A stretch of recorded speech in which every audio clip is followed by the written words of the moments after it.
శ్రీమాత్రే నమః. మీ 8వ భావంలో ఒక అద్భుతమైన యోగం ఏర్పడింది. ఈ అవకాశాన్ని సరిగ్గా వాడుకోండి. ధనురాశి వారికి ఈ బుధవారం 17 జూన్ 2026 నాటి ఫలితాలు చెప్తున్నారు మీ పండిత్ సూర్యప్రకాష్. బుధవారం అంటే బుధగ్రహం అధిపతి బుద్ధి మరియు వ్యాపార నైపుణ్యానికి ఈ రోజు అనుకూలం. నేడు చంద్రుడు అంటే మన మనస్సును నడిపే గ్రహం మరియు గురువు అంటే జ్ఞానం మరియు అదృష్టాన్ని ఇచ్చే గ్రహము.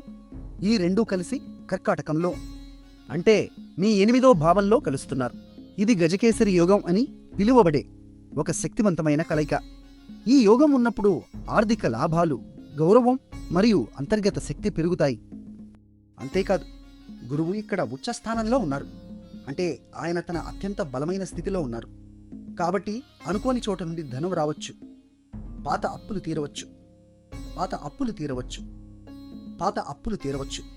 లేదా పాత సమస్యలకు అనూహ్యంగా పరిష్కారం దొరకవచ్చు.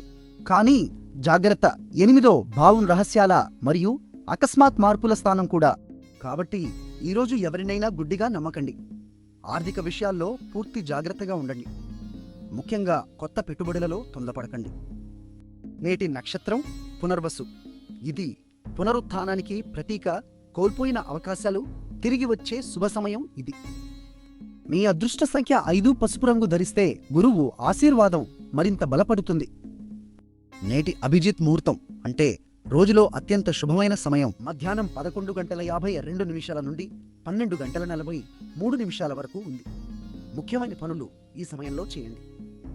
రాహుకాలం అంటే కొత్త పనులు మొదలుపెట్టకూడని సమయం మధ్యాహ్నం 12:17 నుండి 1:54 వరకు ఉంది. ఈ సమయంలో ముఖ్య నిర్ణయాలు వాయిదా వేయండి. నిన్నటి మా అంతేనా మీకు సరిగ్గా కుదిరిందా? కామెంట్లో చెప్పండి. వీడియో నచ్చితే లైక్ చేయండి, షేర్ చేయండి, మా ఛానల్ సబ్స్క్రైబ్ చేయండి. చివరగా గురువు ఆశీర్వాదం కోసం ఈ మంత్రం చెప్పండి. ఓం గురవే నమః. బంగారం లాంటి రోజు మీదే నా బిడ్డ.